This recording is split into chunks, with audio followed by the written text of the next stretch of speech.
익산 장전마을 주민의 암 집단 발병 충격적이었습니다. 그런데 인근 비료 공장에서 배출된 발암물질 때문이었다는 소식 또 저희가 전해드렸었죠. 정부가 역학적인 관련성을 공식적으로 인정한 건 이번이 또 처음이어서 후속 조치와 피해 구제에 관심이 쏠리고 있습니다. 이 사태와 관련해서 민관협의회에서 그동안 활동해 오신 정의당의 권태홍 사무총장이 지금 이 자리에 나와 계십니다. 권 총장님 어서 오십시오. 네, 안녕하세요.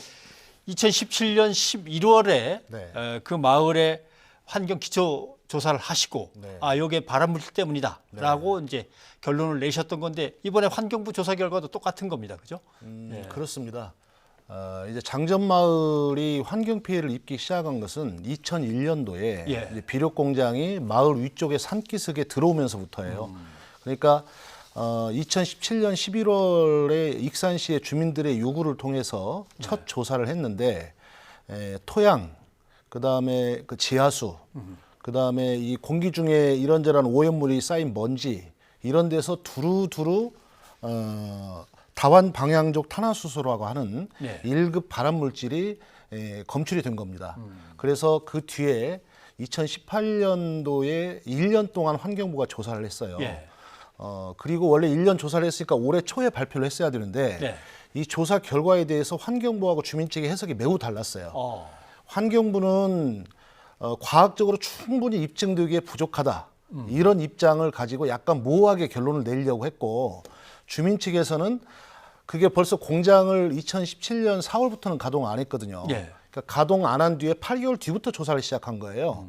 하기 때문에 이 유기물 같은 경우에는 이 오염물질이 반감기가 한 6주 정도로 짧습니다. 그러니까 사라져버린다는 자꾸 사라지는 거예요. 예. 그러니까 8개월 뒤부터 조사를 했으니까 거기에서 과학적으로 입증할 수 있는 게 한계가 있다. 예. 다만 환경 오염이 있었고 그리고 주민의 건강 피해가 있었고 그리고 다른 어떤 특별한 다른 원인이 발견되지 않았을 때는 상식적으로 보면 그 환경 오염 때문에 주민의 건강 피해가 생긴 것이 상식이잖아요. 예. 근데 환경부에서는 계속 그것을 과학을 얘기하는 거예요. 그래서 거꾸로 생각해 보십시오. 이미 공장 문이 닫은 지 8개월 뒤인데 벌써 오염물질도 많이 많이 반감돼서 잘 남아있지 않은데 그래도 나왔단 말이죠. 그런데 8개월 지나서 나왔으면 그때 공장이 돌아갈 당시에는 얼마나 고농도였겠습니까? 그런 여러 가지 해석을 통해서 이것과 이것이 결국 오염되고 건강이 피해가 생겼다. 결국 이 환경부하고 주민 측하고 굉장히 계속 갈등을 하다가 한국역학회에 자문을 받아보기로 했습니다. 예. 그 권위 있는 기관이거든요. 그래서 한국역학회에서 이 조사 결과를 보고 이것은 인과관계가 있는 거다. 이런 자문 의견을 줬어요. 그리고 우리 정의당 이정미 의원이 주관해서 국회에서 토론회도 했습니다. 네. 이제 그러한 과정을 통해서 최종적으로 역학적 관련성이 판단됨. 다시 말해서 인과관계가 있음. 이렇게 환경부가 정부가 처음으로 이번에 인정을 했습니다. 네.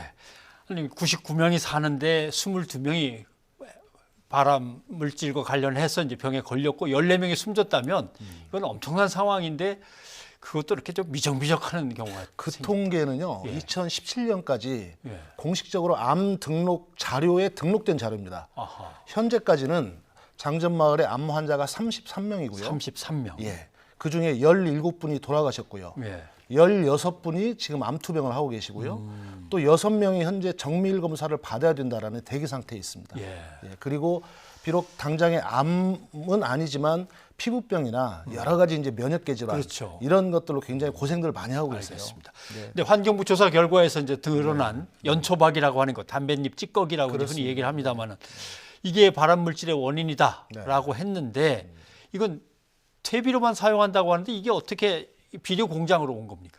그러니까 이제 KTNG에서 예. 이 금강농산에 이 담뱃잎 찌꺼기를 판 거예요. 팔았고요. 예. 대신에 퇴비로만 사용해야 된다. 이제 이렇게 해서 팔았는데 퇴비를 만든 그 결과를 저희가 발견을 못했습니다. 네. 결국 비료만 나왔거든요. 근데 그 연초박으로 비료를 만들려면 가열 건조를 해야 돼요. 그래서 다시 말해서 가열 건조하는 과정에서 생기는 담배 특이 니트로사민이라는 물질이 공장 내외와 마을에서 광범하게 다 발견이 된 거예요. 거기에 작년 1년 동안 환경부가 조사를 했는데 예. 그 공장에는 작년 가을에야 들어갔어요. 1월부터 전혀 공장 주변만 조사하다가 계속 공장 안에 들어가 조사를 해야 한다고 그랬는데 사유재산이라 못 들어간다. 그러다가 작년 가을에야 그 공장에 들어가서 조사를 했는데 예. 그 건조로에 그때도 벌써 그렇게 되면 벌써 1년 한 6개월이 지난 시점이거든요. 1년 6개월이 지난 그 시점에서도 건조로에 들어있는 원료에서 담배 특이 니트로사민 TSNA가 발견이 그때도 됐어요. 예. 다시 말해서 이 연초박을 가열 건조해서 비료를 만든 거예요. 그럼 마을 주민들은 어떻게 됐느냐? 2001년에 공장이 들어와서부터 마을 주민들이 악취에 너무 시달렸어요. 예. 바로 그 공장 밑에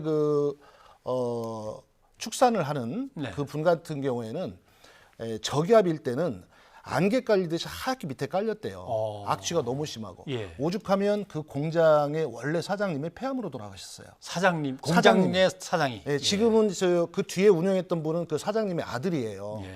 이제 그런 상황인데 결국 연초박을 가열 건조해서 이걸 비료를 만들다 보니까 어떤 상황이냐면 일반 사람들은 담배를 피울 때 예. 필터 있는 담배를 피우잖아요. 그렇죠.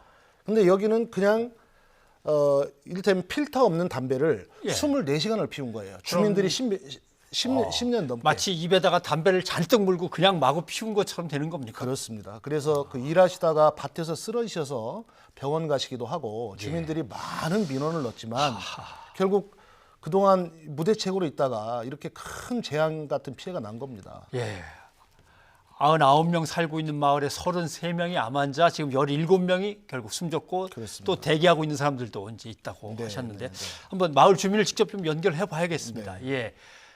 지금 장전마을의 주민대책위원장을 맡고 계신 최재철 씨를 전화로 연결해 보겠습니다. 최 선생님.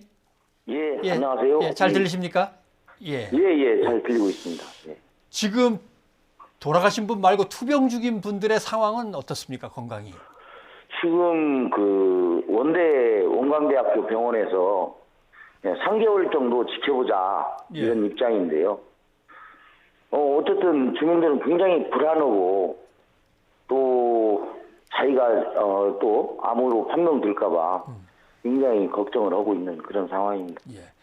공장이 처음 들어왔을 때 최 선생님께서 맨 처음에 느끼신 고통이나 뭐 이런 것들은 어떤 것들이었습니까? 뭐 이상하다라고 하는 거. 공장이 처음 들어왔을 때가 2001년 7월 달이고요. 예. 그때 이제 당시에 주민들이 한 얘기가 있습니다. 그 얘기는 송장 타는 냄새가 난다. 네. 그런 얘기를 많이 했어요. 그래서 보니까 그 낮 시간이 아닌 밤 시간을 이용해서 그 병원 적출물을 갖다가 그 공장에서 태운 걸로 그렇게 지금 듣고 있습니다. 예. 사태가 이렇게 커지고 많은 분들이 돌아가시고 할 거라고는 상상 못 하셨죠, 그때는?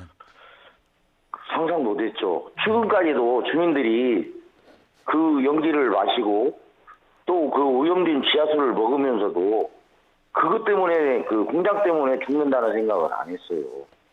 연초박이라는 그 물질도 예. 지금 저희가 연초박을 가공한다는 것도 2016년도에서 알게 됐어요. 2010년도 9월 달에 그 주민들이 그 공장에 방문해가지고 그 시청 직원과 함께 해가지고 이게 뭐냐 해가지고 물어봤더니 술술 취하더라고요, 처음엔. 그래서 내가 갔다가 그러면 다른 데 가서 알아보겠다 했더니 위원장님 이거 연초박입니다 하더라고요. 그래서 2010년 9월 달에서 알게 된 거예요, 연초박 가공 사실을. 네. 문제 제기하고 가서 확인하고 하는 과정에서 회사도 그렇고 또 익산시도 그렇고 태도들이 어땠습니까? 저희는 그 붕괴하지 않을 수 없어요. 지금까지 그 기록으로는 2003년도부터 그 연초박이 들어왔다는 그런 기록이 있길래 정말 붕괴하지 않을 수 없고 또 뭐냐면 그 처음 허가는 전라북도에서 허가를 내줬어요. 예. 그래서 관리를 2009년도까지 전라북도에서 관리를 했고요.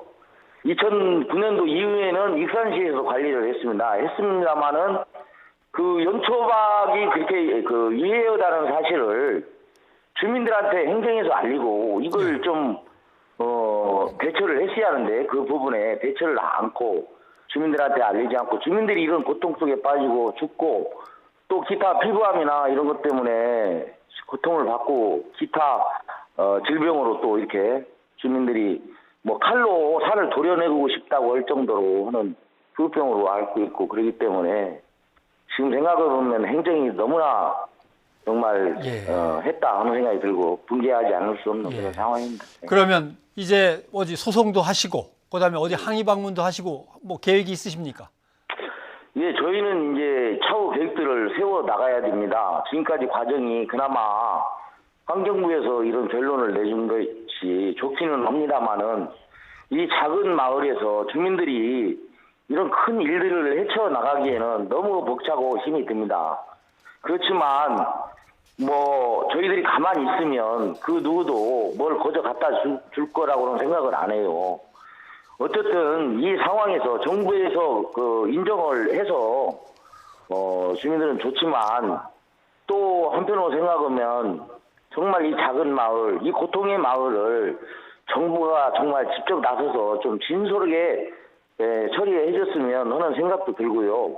그렇지 않을 경우 이제 저희가 이제 소송을 해야 되는데 지금 저희는 뭐 피해 구제가 아닌 소송으로 지금 준비를 하고 있고요. 해서 어쨌든 행정이나 지금 잘못된 행정이나 KTNG 연초와 관련해서 소송을 진행할 겁니다. 예, 알겠습니다. 아무튼 안타까운 상황인데 나머지 지금부터라도 일이 좀 잘 풀렸으면 좋겠습니다. 선생님 오늘 고맙습니다. 예, 감사합니다. 수고하세요. 장전마을 주민대책위원장을 맡고 있는 최재철 위원장이었습니다. 이제부터는 그러면 어떤 걸 준비해서 어떻게 처리해서 마을 주민들의 피해를 최소화하고 그동안에 고통받은 걸 배상을 해야 되는지 그 문제를 좀 마지막으로 정리를 해봐야 될 것 같습니다. 지금 이제 피해구제법이 있는데요. 주민들이 신청을 하면 이제 인과관계가 있다고 얘기했기 때문에 개별적으로 피해 상황을 환경부가 조사를 해서 이제 피해 구제를 하는 이제 그런 절차를 거치게 되는데, 근데 참 법 이름은 피해구제법이라고 돼 있는데 막상 구제하는 내용이 너무 약해요. 그래서 실제 그동안 들어간 돈 내지는 약간의 위로금 정도에서 사실 제대로 된 피해 구제를 받으려면 소송을 하는 수밖에 없습니다. 그래서 인과관계가 인정된 것도 처음이고 소송도 사실은 이 결론에 근거해서 처음 진행하는 거기 때문에 결국 주민들에 대한 이런 피해 보상이 제대로 이루어질 수 있도록 하고, 그다음에 지금 아픈 분들이 많기 때문에 평생 건강 관리를 잘 해드려야 됩니다. 그리고 이제 마을이 지금 오염된 것이 이제 많이 공장이 안 돌아가니까요. 일단 숨을 쉴 수가 있어요. 공장이 돌아갈 때 제가 갔었는데 정말로 송장 썩는 냄새가 나는데 24시간 그 냄새를 맡고 살았는데 저녁이 되면 특히 더 심해졌다고 그래요. 그래서 또 하나 더 말씀드릴 것은 이번에 이제 역학 조사를 신청한 데는 장전마을이에요. 근데 장전마을 말고도 그 옆에 여러 인근 마을들이 있습니다. 그 인근 마을에 대해서는 조사가 안 돼 있어요. 그래서 정부에서 보다 더 적극적으로 인근 마을의 주민들의 상황을 조사하고 그 주민들에 대해서도 뭔가 대책을 세워야 된다. 조금 더 나가면 이렇게 이제 비료 공장이잖아요. 근데 이 연초박이라는 데가 금강농산, 여기 장전마을의 공장에만 온 게 아니에요. 다른 쪽으로도 많이 갔는데 저희가 여러 번 자료를 받아보려고 했지만 사기업의 자료여서 공개할 수 없다. 이렇게 됐기 때문에 연초박이 다른 데서도 어떤 피해를 일으키고 있을지 이런 것들도 빨리 정부가 나서서 적극적으로 상황 파악을 해서 이 장전마을 주민들의 희생을 계기로 해서 다른 데서도 좀 희생이 나지 않도록 해준 게 그나마 주민들의 희생을 좀 위로하는 길이 아니겠나. KTNG에 가서 열심히 연초박을 잔뜩 기업들이 사갔다면 정말 퇴비를 만들려고 사갔을 것 같지는 않고 뭔가 물건을 만들어 팔아야 될 테니까 말이죠. 근데 현재 그 퇴비도 예전에 저희 거름을 만들 때 거름을 쌓아두면 그 뜨끈뜨끈해지고 열이 나요. 근데 현재 전문가들 의견에 따르면 연초박을 퇴비로 만드는 과정에서도 열이 난다는 거예요. 밖에서 열을 가하지 않아도. 그래서 법 개정을 해서 현재 재활용 대상으로 돼 있는데 재활용 금지 품목으로 만들어야 돼요. 폐기물로 해갖고 파묻어버려야 되는군요. 따로 그래 처리를 해야 되고요. 자, 그동안 애 많이 써주셨는데 이 사안이 다 끝날 때까지 계속 지켜보셔야 될 것 같습니다. 좀 관심 좀 많이 가져주시고요. 힘없는 주민들 좀 많이 좀 도와주십시오. 응원하겠습니다. 네, 권 총장님 고맙습니다. 네, 감사합니다.